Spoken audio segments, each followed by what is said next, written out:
Welcome to Sniblet number 13. Today, we're going to look at the third purpose for marriage, and that is to move into the world with a lifelong companion.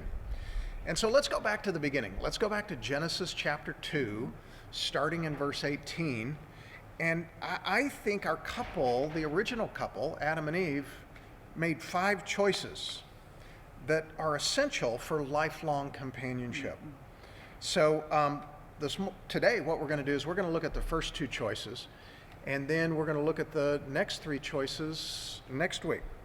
So allow me to read, starting in verse 18 of chapter 2 in the book of Genesis. And that said, "And the Lord God said, 'It's not good for the man to be alone. I will make him a helper suitable for him.' And so out of the ground the Lord God formed every beast of the field and every bird of the sky and brought them to the man to see what he would call them. And whatever the man called a living creature, that was its name. And the man gave names to all the cattle, to all the birds of the sky, and every beast of the field. But for Adam there was not found a helper suitable for him. So the Lord God caused a deep sleep to fall upon the man, and he slept. He took one of the ribs, closed up the flesh at that place." And now in verse 22, "And the Lord God fashioned," means he took from Adam to create something for Adam, "and he made this rib into a woman, which he had taken from the man, and brought her," the bride, "to the groom." This is the first wedding ceremony where the Eternal Father brings the bride to the groom. So, what's the first choice as a result of this that we need to make that's essential for our companionship? We have got to choose to believe that God brought each of us together for his purposes. It's a much higher calling than to just meet our own needs or to ensure our own happiness. It is for his purposes. And when we think about it with that loftiness that it was intended, that's one reason then why keeping divorce out of our vocabulary, out of our options, is so important, because it is so easy currently, especially, to look at our marriages through that grid of not wanting to have what's uncomfortable any longer, rather than to see it as this higher calling of God's purpose for us. Now, I'm not saying that we ignore destructive issues or behaviors in our marriages that in no way should be overlooked, but it is important for us to not forget the idea of marriage is God's, and he desires that we move forward in line with these purposes that he has, while alongside of a lifelong companion. We also need to be reminded that God played a significant role in choosing who each of us would be married to. And that's something that we really all very often forget. Sure. Well, let's move on then to our second choice. Let me read verse 23. It says, "And the man said," and this is now bone of my bones, as he's receiving her, he says, "Now this is bone of my bones and flesh of my flesh. She shall be called woman, because she was taken out of man." So then what's the second choice that we need to make? Okay, so remember, the first one is to choose to believe that God brought us together, and the second one is to receive your spouse as God's companion for you. Receive them. Look at how Adam received Eve in that situation. If you think about it, Eve literally came onto the scene, and Adam receives her irregardless of anything she had done or who she was, because there was nothing before that. Right. God created her for him. His reception of Eve was completely based on who he knew God to be, and he trusted God. It wasn't focused on any kind of performance or reaching a certain par. She hadn't done anything for him yet. She hadn't done anything, yeah. But he knew and he trusted God. So that's easier said than done. I know. What do you think makes receiving your spouse as a companion so difficult?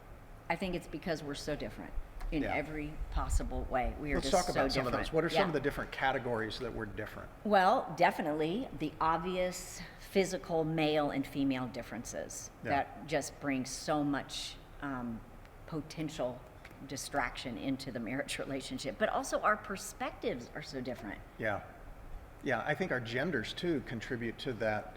Our temperaments. Yeah. Everybody has a different temperament, And there's no way that we're the same temperament. Right. And then we've talked about different backgrounds. When we each get married, we are bringing every bit of what we have grown up with. So that is another big Yeah. And then thing that also makes it difficult. there's roles, the roles that we assume in our marriage, and we Yeah. bring so much different. So Yeah. let's go back. Let's look at our backgrounds. Yeah. And when we first got married, and I'm talking about us, Yeah. what was our biggest frustration? Yeah. Well, we've talked about it a little bit with our looking at Saturdays, but I always wanted, and I still kind of do, I want to use free time to do things, to accomplish things, get things done. Yeah. And I want to use free time to relax. Right. So Right? you can imagine that makes receiving one another difficult. And Yeah. each of you have your own set of differences like that as well. Sure. Let's look at our temperaments for a minute. My tendency is to focus, my basic temperament personality is I am a rule follower. I like to do the right thing. And Dan's, and I want to make sure other people do the right thing as well. Dan's focus is more on grace. And so as young parents, we were very different in our natural way of dealing with an issue regarding our kids. Yeah. And let me give you an example. Let's say we set a curfew for our kids, and Yeah. we would agree together. Let's On say that time. Yeah. 10 o'clock is the curfew. Well, Julie's temperament or her background, she kind of said, you know what? If we set the curfew at 10, that means I expect them to be in no later than 9:59. Yeah, right? or earlier. Whereas I'm more of the grace guy, and so if they come strolling in at 8, 9, 10 minutes after, they're good kids. Yeah. Let's give them Yeah. let's give them grace. So that Well, caused a lot of Those difficulty. differences cause some tension. We don't feel like companions when that's happening. Right. Yeah. So now let's think about the roles.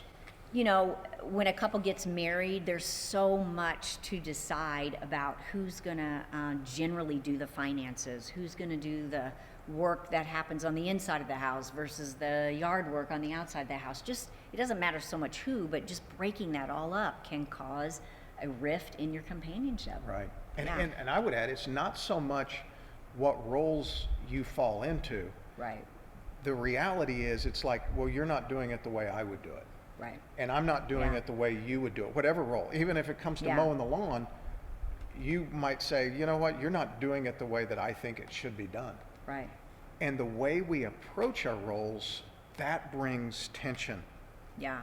You know, we have to, because of all of those things we've just walked through, we have to learn or discipline, whatever word you want to choose, to enthusiastically receive one another as we move through life, believing that God has purposed us to be together as companions. Because part of the reason is because we're constantly changing. We are very different now at 37 years of marriage than we were when we first got married. But also, we're different at the beginning than we were at 5 and at 10 and 15 years of marriage. Yeah. A good friend of ours who's a counselor always says to us, over the course of your marriage, you will have been married to 5 different people. And Dan and I love that thought because that simply means to be aware that you are constantly changing, and so is your spouse. So much so that it almost may feel as though you have been married to 5 different people. Yeah, it's a great Yeah. point. Yeah, we're different at 37 years than we were at 1. Right. So let's put the brakes on. We've talked about the first 2 decisions that we need to make if we're going to be companions, to believe and to Yeah. receive. Next week, what we're going to do is we're going to look at the next 3 decisions that we need to make if we're the 3 choices that we need to make if we're going to be companions. So we'll see you next week. All right.